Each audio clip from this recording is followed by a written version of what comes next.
All right, we back in the building one more again with my young brother, Phyouture. Yes, sir. PH in the beginning. Yes, sir. Man, when I first saw your name, I was like, man, what? I got confused with the spelling. I didn't know what to do. I didn't know how to spell your name. Tell people, how do we spell Phyouture? So, Phyouture starts with a P. PH, like, you know how elephant got the PH sound? So it makes the F. Okay. So PHYOU as in you. Okay. And then Future, like the regular future. Okay. TURE. PHYOU. Okay. I got you. I'm going to remember that next time. PHU. Sure. Simple. All right, brother. Well, you've done a lot already, and I know you in town. You've been here for about a week, so tell us what you got going on here in Atlanta. Well, since I've been in town, actually I got into town like day after Jookin Wars that was in Memphis. That was crazy. Real fire event, real successful event. Dram versus G Nerd, crazy. Shout out to little bruh, Dram, that's my with the W. But anywho, I came out here with my boy Miles actually for a studio session. He had like a couple studio sessions, and like I just pulled up, you know what I'm saying, helping him out. We be like helping each other write songs, and like I be giving advice, he give advice, and, you know what I'm saying, give ad libs, hop on the track too, doing stuff like that. Okay. Well, that's interesting because a lot of dancers and up and coming influencer dancers have crossed over to become artists. Right. And so I heard that you guys got a lot cooking up, and you were just telling me what y'all was doing. But Yeah. what's coming, in the future? As far as music? Yes. So, I don't know exact date, but pretty soon I'm gonna drop a song that I've been actually holding out on since like 2017 called Turn Up For A Chick, produced by my boy Matthias Nardi in LA. I recorded it a couple years ago. I was supposed to drop it, but I don't know, bro. Like, I ain't confident in my music. I want my music to be like A1 when I drop it. But anywho, I should be dropping that sometime this year. I've been recording. I always record, but I'm not like just in the studio just focused on straight music. But when I can, I'm in the studio recording. And I guess y'all gonna hear some music when I feel like it's good enough, I guess. Okay. Well, you gotta let somebody sample so we can tell you. Yeah, I got to, bro. I gotta shout here something. I know what you mean, though. Is anybody featured on that song, or is it just you? Turn Up For A Check is just me. Okay. Turn Up For A Check. No features. I got a couple features with a couple artists, though. Okay. So is that going to play into 901 Entertainment or? Oh yes, yeah. The music is definitely gonna play into 901 Entertainment. 901 Entertainment is a branch in DSP Entertainment Network, actually. I don't want to get too deep into that. Yeah, we'll come back to that. We'll come back to that. So let's get a little history in here. A lot of people know you now, but a lot of people didn't know you, 10 years ago. Right. And you've been dancing, doing your thing for a while. Like, you really came on the scene as a kid. Boy, I was a baby. Yeah. No cap.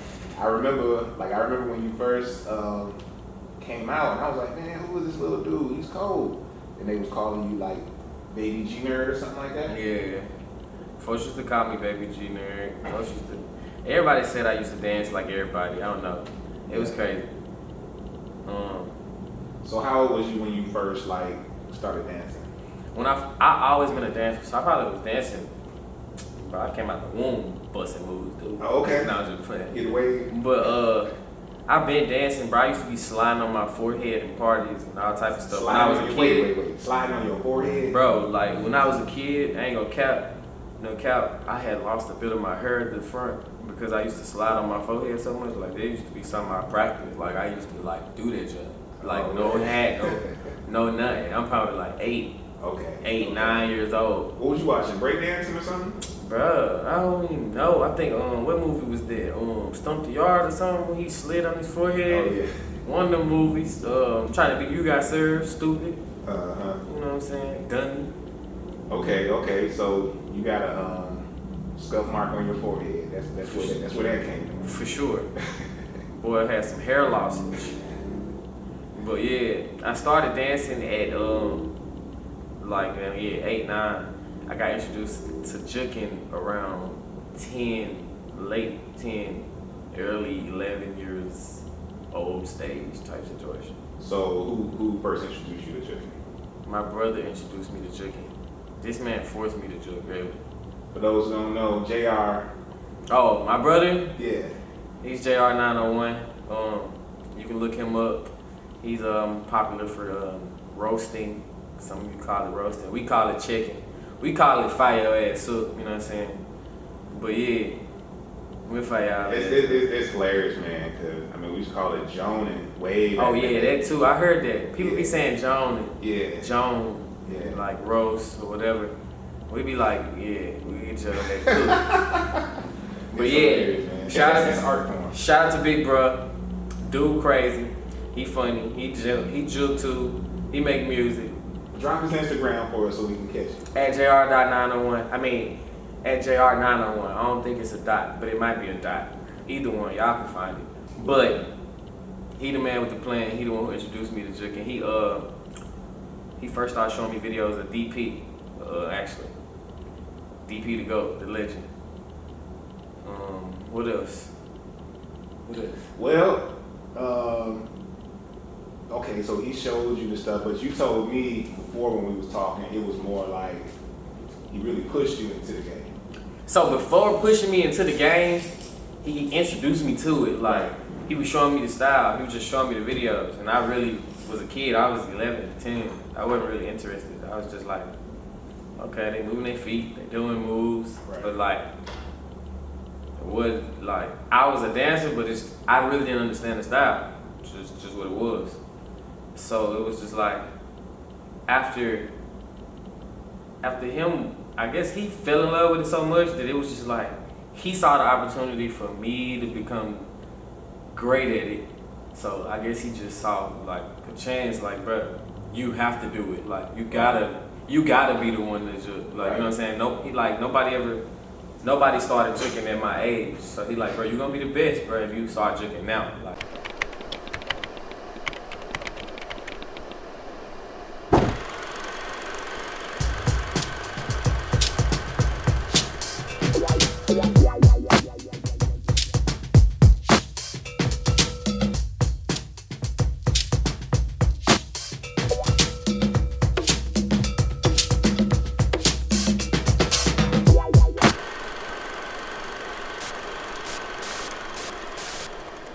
so yeah, he really threw me in them waters. So that was like, you got a hoop, basically. Yeah, I got a little alley. They made you try to teach me. I used to cry because I couldn't book jump. That's hilarious.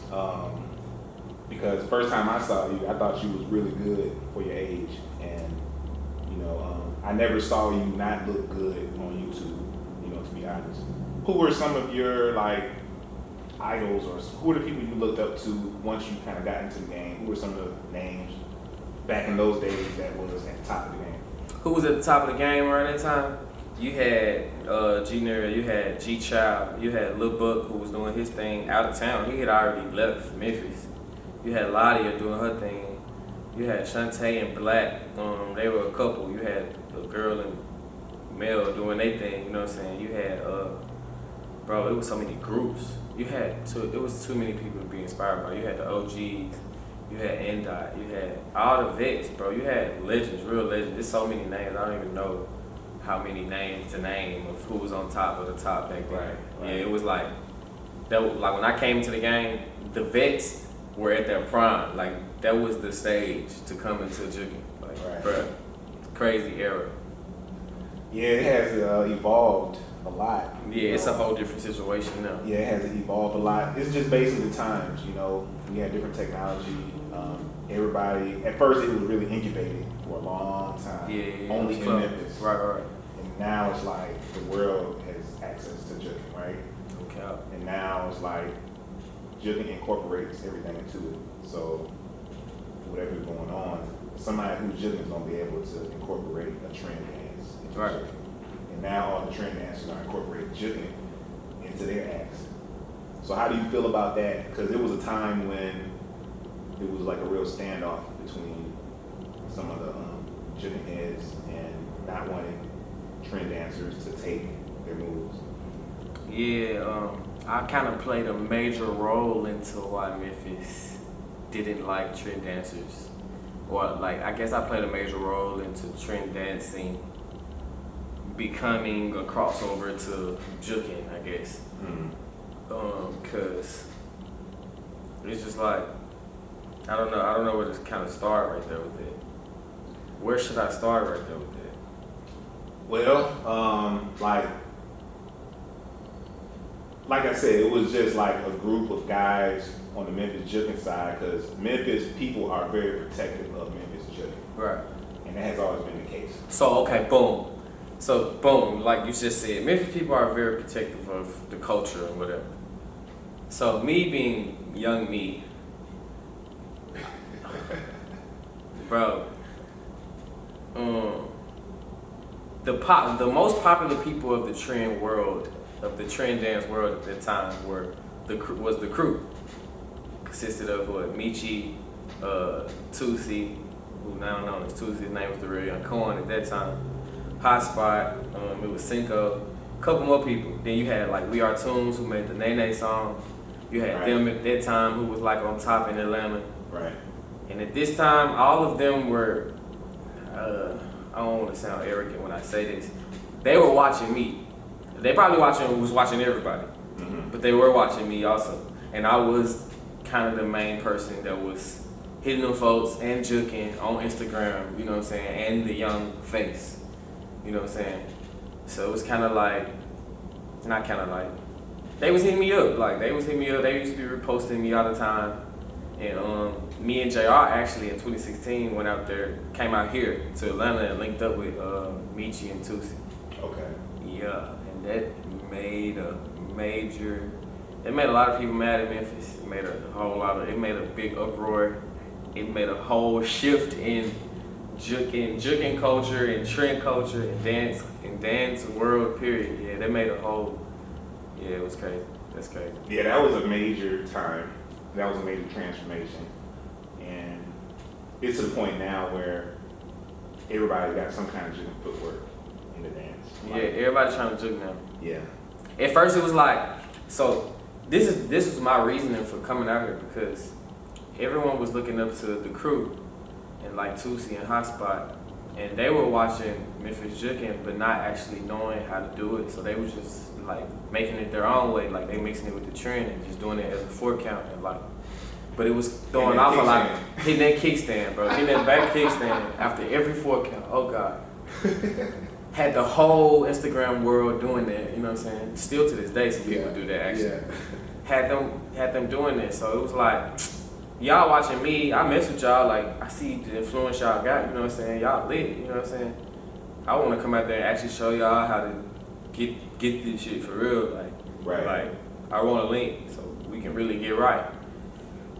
So yeah, that started a shift into people wanting to actually have moves now, and not just be doing goofy, funny dances right before they hit them folks, or right before they name, right before they whip. Now they want to actually incorporate some stuff, right? You know what I'm saying? Combos and stuff like that.